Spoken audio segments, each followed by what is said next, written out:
Hello, welcome. In this opportunity, I'm going to share a little bit about what was my experience during the course and some of the tools that I found the most interesting and useful for me as a teacher from Venezuela who works in different teaching contexts that includes a college, a public university with basically a low connectivity context, but also who works online with different students at language academies, online language academies. Okay, so first of all, the tool that I found the most interesting was precisely question well. Why? Because it offers different options here, different tools that I could apply in one way or another in my teaching context, depending on what I look for.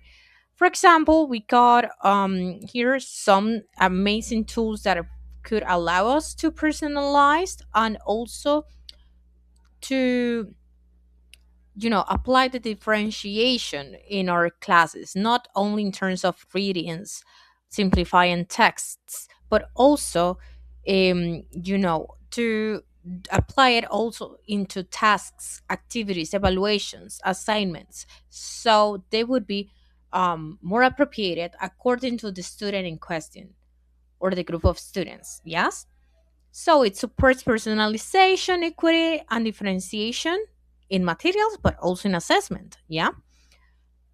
This could also be applied, or it could lower the workload we have in other aspects too. Like, for example, with rubrics and other and instructions or activities, specific tasks or ideas to make our classes more interesting too.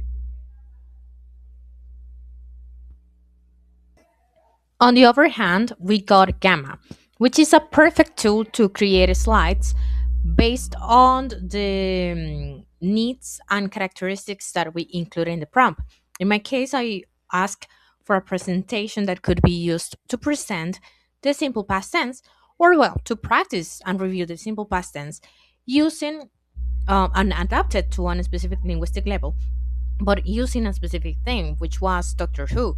But not only that, I also asked them to adequate or to include certain elements in terms of, for example, explanations, yes, examples, the structures, and also practice and vocabulary. Yes, so vocabulary related with the topic. Yes, considering that we are seeing the simple past tense. Yes, and also control practice, a section of control practice, a section for guided practice, and also for practice with a very specific example of what I wanted to apply with my students. So this was the final result. Of course, there were some little changes that I had to adopt here because I chose while creating it, I chose something very specific, which was with the option of pictures found on internet, but those pictures were not necessarily adapted to the theme per se or were like the best quality, so I had to change them by selecting the place per se or the picture per se, and then okay, this has been changed a little bit, and then like I could change it, insert another, or just replace it this way. Like, let's see, for example, this one. Okay, so I click here and I can replace it with AI or with something else. Yes, like replace picture and then look for whatever I need. Oh my. Let's see if I can. Okay, perfect. Yes, same in this section. I decided to use a picture here so it would be better, would look better, so much better for the activity and the presentation per se. So that's what I've done so far with this tool. And it's perfect for us. Like, it makes our job easier because we can focus on other aspects, on working on other elements while we have a tool that powered with AI can help us to organize the information and according to what we need and we want. Okay? But again, we should have a clear idea of what we are looking for or what we want, so the results would be better. Yeah, as you're seeing here.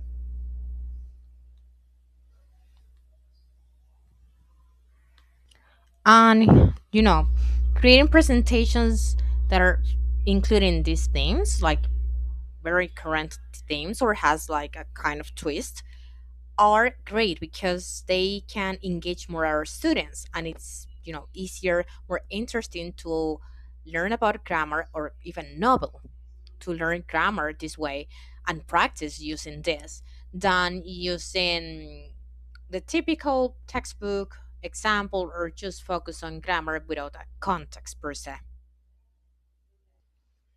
And on the other side, we got AI tools, AI chatbots such as Gemini and Copilot. Why? Because this, why to include this in my list? Because this is a tool that I have used a lot from the list of tools that I'm presenting right now. This is like these two were the only ones that I had experience with. Yes. So the great thing about this is that we can experiment with them and ask it for different things depending on our needs and what we are looking for. For example, here we got something like a very simple prompt which doesn't include enough information, but focuses on creating a specific text to practice the pronunciation of the ed, yes, which is mostly related with the past tense, the simple past tense, yeah, but using another theme, another topic, which is the Adams family. Okay, so the great thing about this is that these tools are not just focused on, you know, um, writing or producing an output, a product, and that's it. We can also listen to them in if we want to, or we can adapt it. Yes, like for example, here I click and we can listen.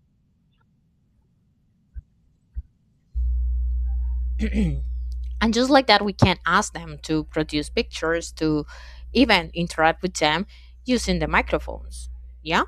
So we can do the same with our phones, and we can ask our students to interact with the AI directly, so they can generate these conversations and improve by themselves, engage in very specific activities, even give them prompts that they can use to practice specific things like conversations or the pronunciation of something and so on. So of course, this personalized learning and students can feel more motivated, and it makes our job easier because we can like ask for very specific things, like for example, a picture that we could use to create another activity, like for example, an identifying activity or a matching activity.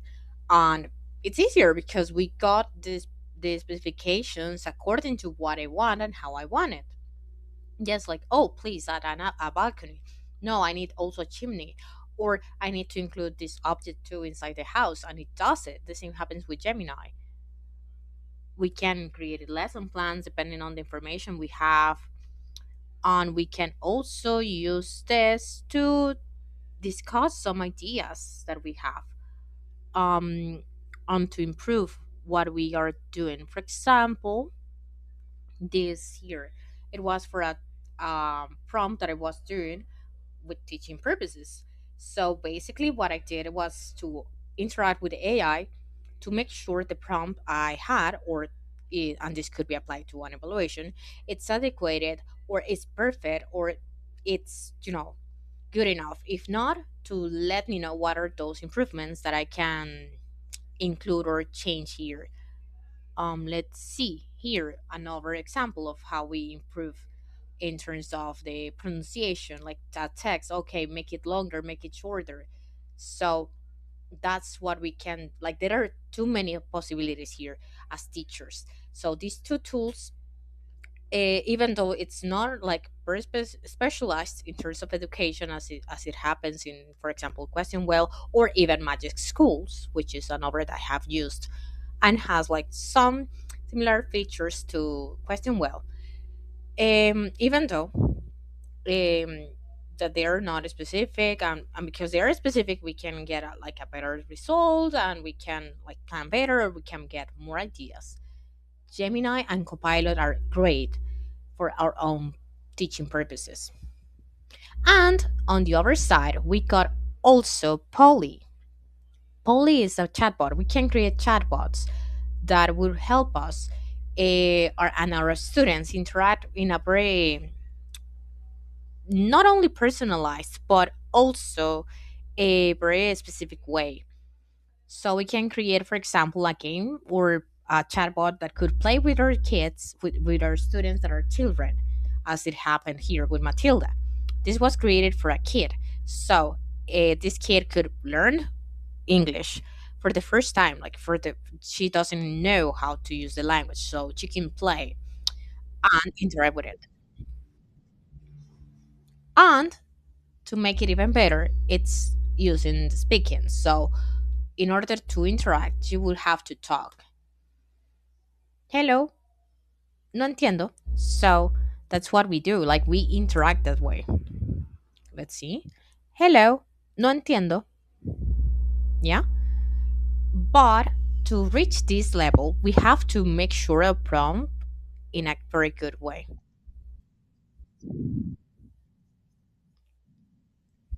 See? So it's perfect, but because the prompt was created and modified as many times as necessary to make sure this could work. Okay? Let's see. For example, if you try with the previous Matilda, it will be there will be some issues and most of interaction will be in English because the prompt was not good enough. Yeah? On the other case, if we interact with others, like depending on what was the purpose for them, like we would have a very specific type of interaction and a very specific conversation, which will vary depending on what we say, what we reply, and what we ask, because the interaction is not necessarily going to be the same. Okay. So it's a perfect activity or a perfect tool to hold this realistic communication, yes, to simulate specific situations um, in a fun, interesting way. Like for example, playing. If we make the chatbot play, if we program it, if we create a prompt to play. If not, yeah, in what way? Are we like elaborating this prompt? What are we putting in that prompt? But it could be very realistic. Okay, here you can see the prompt that I got for Matilda, like the description for the character. Yes, because of the kid I was working with, and this is also what I wrote for the prompt. Yes, so of course I have to specify it a lot that she's supposed to use Spanish too. Yes, because it's for a kid who doesn't know English, and she speaks Spanish. She's just learning, and depending on the age of the kid, she would use or she would present very specific games. Okay, and the kind of vocabulary I want her to practice with, and so on. Okay, but it's necessary. Like, hey, correct the mistakes because I need her to correct them. If not, I would not include this. I would tell her to ignore those mistakes, and so on. However, there are other tools that are not as effective, and you can face some challenges. For example, in the case of prompt engineering and tool limitations, there are some in the case of Mapify or even SlideScale, which are tricky or it could be the trickiest because it you have to be very specific in the prompt, but you have to make sure the prompt is even if it's specific, it's not too specific because it could focus on something that you don't want it to. Yeah, for example, in my case, I was trying to create something that was for students that students could use, but here it was always like directing it into teaching, like, hey, you can teach using these activities, including that part into the maps, and I didn't want it to include that. I just wanted to have the explanation for the student, like some keys, concepts and ideas for the students. Okay, and according to a very specific linguistic level, because if not, it would use too advanced language or vocabulary, the lexicon. The same happens with some of the features in terms of the free version of some tools are not as good as, or they are very limited. So for example, downloading it or personalizing something or to use something else could be very bothersome. On the other side, another challenge that we are facing when we are using these tools is precisely the digital skills and responsibility in terms of our students, because they need, like in my case, they need preparation and clear guidelines, for example, in terms of how to use a tool and how to use it efficiently and how to use generative AI tools, yes, in a responsible and meaningful way. But we have also the technical um, complications or limitations, and also the local aspects of the context, the teaching context, because for example, in the case of Venezuela, when we're talking about a face-to-face lesson, the integration of some virtual tools could be very complex because we're talking about the fact that we are in a low connectivity context, because some students don't even have phone data available, because some of them don't have like very good devices, technology devices, or access to technology devices beside the phone.